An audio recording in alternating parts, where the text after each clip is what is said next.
जो आपने दिशा निर्देश जारी किए, कुछ कार्रवाई भी की, किस तरीके की कार्रवाई की है?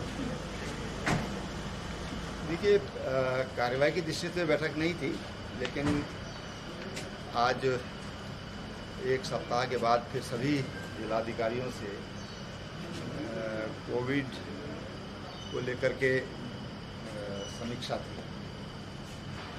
और उसी में संज्ञान में आया जब देहरादून में एक घटना घटित हुई। क्वारंटीन सेंटर में एक युवक ने आत्महत्या की। तो प्रथम दृष्टया उसमें ये पाया गया कि उसमें गलती है और इसलिए हमने कहा कि जो भी संबंधित अधिकारी हैं जिनको इसकी जिम्मेदारी थी क्वारंटीन सेंटर की, उनको तत्काल प्रभाव से निलंबित किया जाता है। उसमें कुछ और लोग भी होंगे तो उनके लिए भी निर्देशित किया गया कि आज सायंकाल तक उनको निलंबित कर दिया जाए। बाकी अभी जो समीक्षा में आ रहा है सामने कि हमारी टेस्टिंग कैपेसिटी बढ़ी है और एनसीडीसी दिल्ली वहाँ पर 500 से 700 तक टेस्टिंग वो पर डे हमारे करने के लिए सहमत हुए हैं। वहाँ पर टेस्टिंग प्रारंभ हो गई है।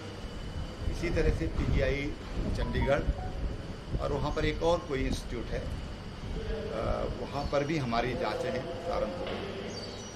आईआईपी देहरादून की जांच शुरू हो गई है। IBRI से भी जो एक तो मुक्तेश्वर में है और बरेली के लिए भी बातचीत चल रही है। तो फिर जो हमारी पेंडेंसी है वो समाप्त हो जाएगी। अभी लगभग जो एक सप्ताह पूर्व हमारी 7,000 से अधिक की सूची थी जो लंबित थे टेस्टिंग, अब लगभग 4,000 के आसपास हो गया है। तो आने वाले दिनों में कोई पेंडेंसी न रहे, ये सबको निर्देशित किया गया है। क्वारंटीन सेंटर के लिए बेहतर व्यवस्था हो। अगर होटल्स हैं तो होटल्स को लिया जाए, पैसे की कोई दिक्कत नहीं है और इसलिए व्यवस्थाएं ठीक होना चाहिए। इसी तरह की दिक्कत जो क्वारंटीन में जिन लोगों को रखा जा रहा है उनको न हो, इसके निर्देश दिए गए। सर, जिलाधिकारियों की भी जिम्मेवारी आपने तय की है जो 24 घंटे से पहले यदि क्वारंटीन सेंटर में, देखिए हमें मानते हैं कि 24 घंटे के अंदर अगर कोई कोविड पेशेंट आता है और उसकी डेथ हो जाती है 24 घंटे के अंदर, इसका मतलब ये है कि हमारे सर्विलांस में कहीं ना कहीं कोई कमी है। हम सर्विलांस नहीं कर पा रहे हैं या हम सर्विलांस नहीं कर रहे हैं, कहीं ना कहीं लापरवाही है।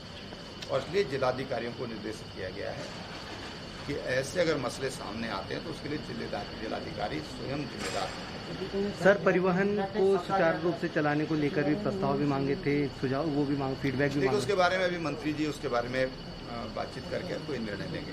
सर, इलेक्ट्रॉनिक सौदा की आपने घोषणा की है? देखिए, हमने कल ही मैंने एक देहरादून के एक इलेक्ट्रिक सौदागृह की मैंने घोषणा की थी। एक पिछले वर्ष हमने हल्द्वानी में किया था जिसका काम चालू हो गया है। लगभग 3.25 करोड़ रुपए के करीब उस पर सरकार का खर्चा होगा, उसका काम प्रारंभ हुआ है।